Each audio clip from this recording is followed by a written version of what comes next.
En ce temps-là, les disciples qui rentraient d'Emmaüs racontaient aux 11 apôtres et à leurs compagnons ce qui s'était passé sur la route et comment le Seigneur s'était fait reconnaître par eux à la fraction du pain.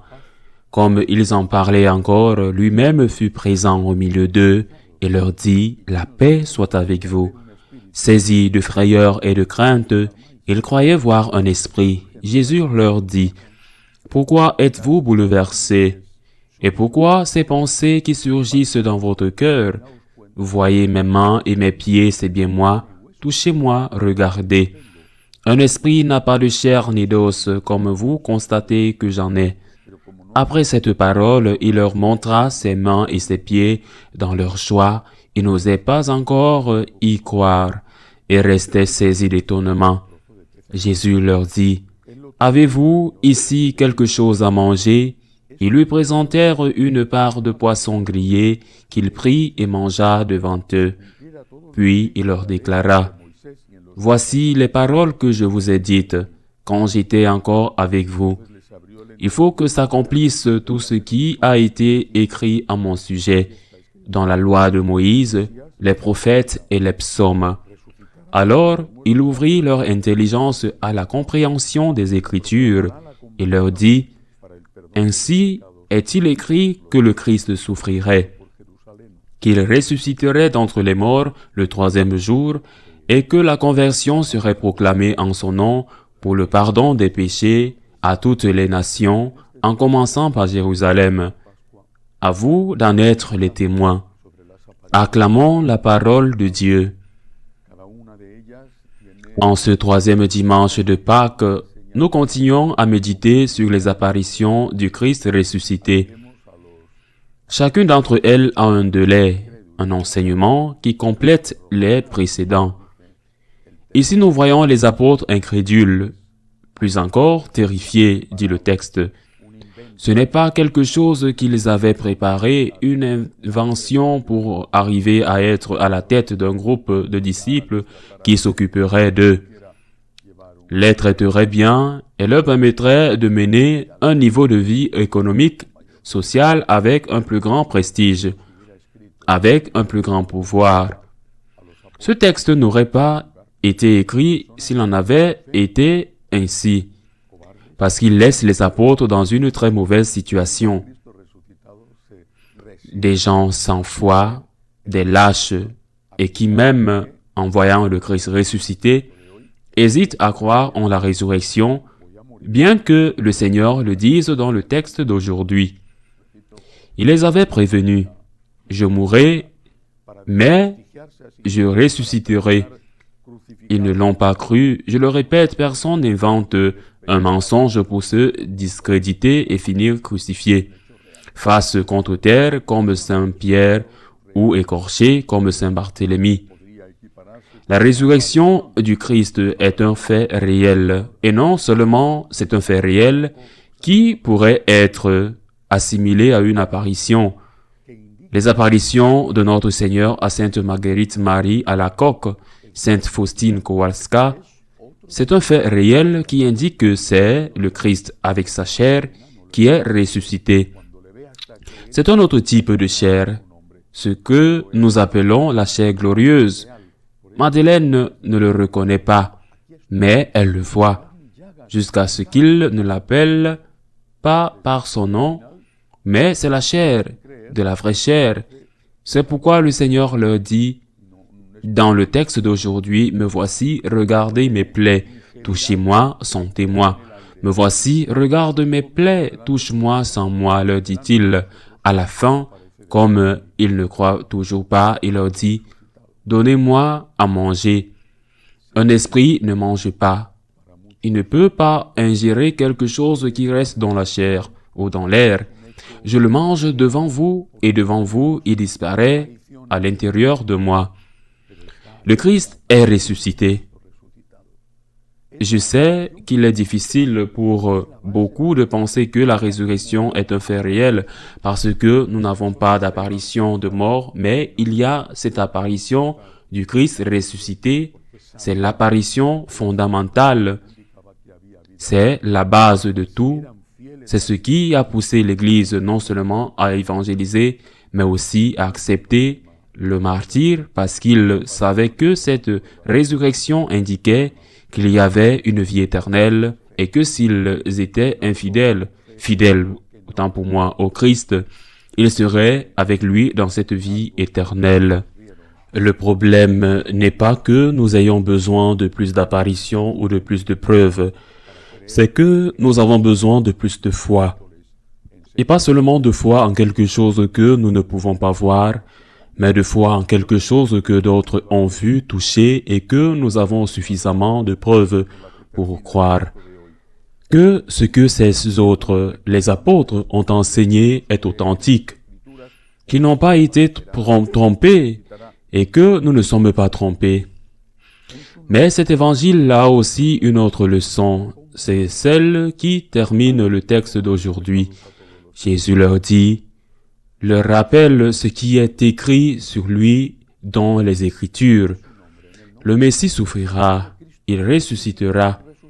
Et il ajoute, en son nom, la conversion pour le pardon des péchés sera proclamée à tous les peuples. Vous en êtes témoins. En son nom, au nom du Christ crucifié et ressuscité. Il vient de parler, le Messie souffrira, le Messie ressuscitera. Au nom du sang du Christ, au nom de la résurrection du Christ, la conversion pour le pardon des péchés sera prêchée. Le Seigneur joint la conversion au pardon des péchés. Il ne dit pas le pardon des péchés sera donné, et le pardon des péchés est toujours un don. Un don, mais c'est un don qui exige quelque chose au préalable.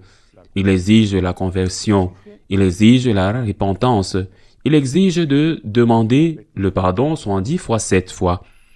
C'est-à-dire un nombre infini, selon les Juifs qui comptaient et exprimaient aussi leur concept d'éternité 70 fois 7 fois. Nous devons pardonner. Dieu est prêt à nous pardonner 700 000 fois. Oh, 700 000 fois infini. Il est prêt à nous pardonner, mais il ne peut pas nous pardonner si nous ne voulons pas être pardonnés. Et nous ne voulons pas être pardonnés quand nous ne demandons pas le pardon. Et nous ne demandons pas le pardon parce que nous ne sommes pas conscients que nous avons fait du mal. Et en n'étant pas conscients, non seulement nous ne demandons pas le pardon, et nous ne recevons pas le pardon, mais nous ne changerons pas. Nous sommes toujours en train de blâmer l'autre personne pour ce qui se passe dans la famille, au travail, dans le pays, dans le monde. C'est toujours l'autre personne qui est coupable. Au lieu de penser quelle est ma part de culpabilité, même si elle est minime, parce que c'est ce que je contrôle. Je ne contrôle pas ce que l'autre peut ou doit faire. Je me contrôle moi-même avec la grâce de Dieu. Je dois commencer par m'analyser, puis peut-être conseiller ou influencer par mon exemple et ma parole. Mais je dois d'abord être moi-même, commencer par reconnaître ma culpabilité, commencer par admettre que je suis un pécheur, que j'ai mal agi, afin de pouvoir changer. Comment puis-je reconnaître ma part de responsabilité si on ne m'apprend pas où est le bien et où est le mal? Si la loi morale naturelle que Dieu a placée en chaque être humain est déjà tellement obscurcie et manipulée par la publicité et l'ingénierie sociale à laquelle nous sommes soumis, qu'il y a déjà des millions et des millions et des millions de personnes qui ne savent pas distinguer le bien du mal, même dans les choses les plus importantes, qui considèrent qu'il est juste de tuer une personne innocente. Comme c'est le cas par exemple de l'avortement, telle est la lumière de la révélation. C'est le Christ qui nous empêche de nous laisser séduire et pervertir par cette ingénierie sociale manipulatrice. Et ce sont les prêtres qui sont, ou qui ont, nous avons le devoir sacré, comme Jésus l'a ordonné, le devoir sacré d'aider les gens, au moins les catholiques, à distinguer le bien du mal en allant à contre-courant, en faisant ce que le Seigneur nous a demandé de faire, comme il le dit dans l'évangile d'aujourd'hui. vous en êtes les témoins. Vous devez évangéliser, vous devez enseigner la distinction entre le bien et le mal par amour pour ces personnes, car si elles ne savent pas distinguer le bien du mal, elles feront le mal. Elles se feront du mal, elles feront mal. Elles ne demanderont pas le pardon, elles ne recevront pas le pardon. Que se passe-t-il lorsque nous recevons le pardon après avoir demandé le pardon parce que nous avons été bien éduqués, nous avons été conscients d'avoir commis le mal? Comment Jésus commence-t-il la salutation d'aujourd'hui dans cet évangile? Il commence par dire « La paix soit avec vous ». La paix. Est-il possible d'avoir la paix et d'être malade? Oui, beaucoup en sont témoins. Peut-on avoir la paix et être pauvre? Oui, des générations et des générations ont vécu dans des situations économiques inférieures aux nôtres et elles ont été heureuses et ont eu la paix.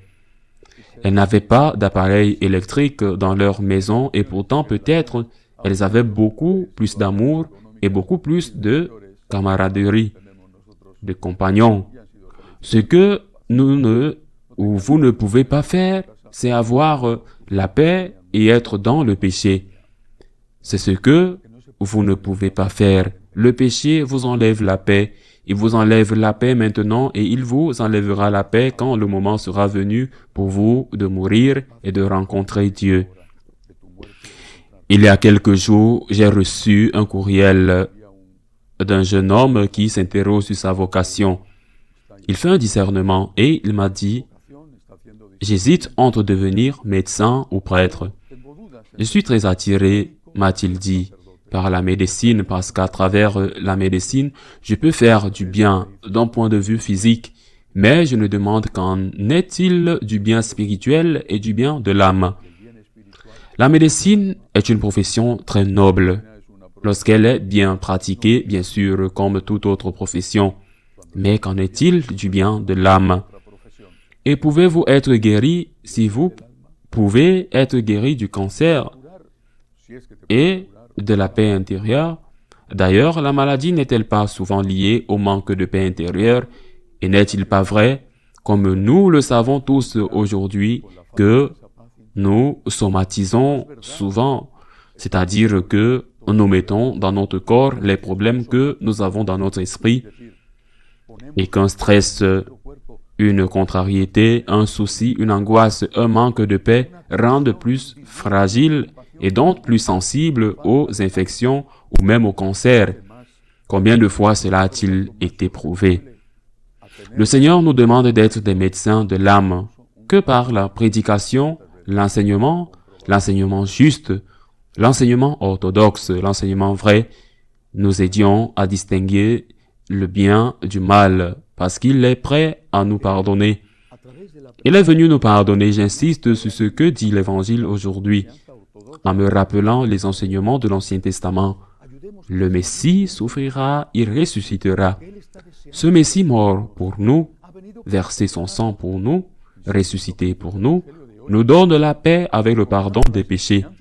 Mais nous ne pouvons avoir ni la paix ni le pardon si nous ne reconnaissons pas que nous avons fait le mal et nous ne le reconnaîtrons pas. Nous nous ferons du mal et nous ferons le mal si personne ne nous apprend à distinguer le bien du mal. Nous sommes des aveugles qui traversent la vie en se battant et en se battant, parce que personne ne nous a enseigné que nous pouvons ouvrir les yeux et voir la lumière. Prions pour la conversion, pour notre propre conversion, et pour que le Seigneur envoie des prêtres, ces médecins de l'âme, pour aider de nombreuses personnes à distinguer le bien du mal. Ainsi soit-il.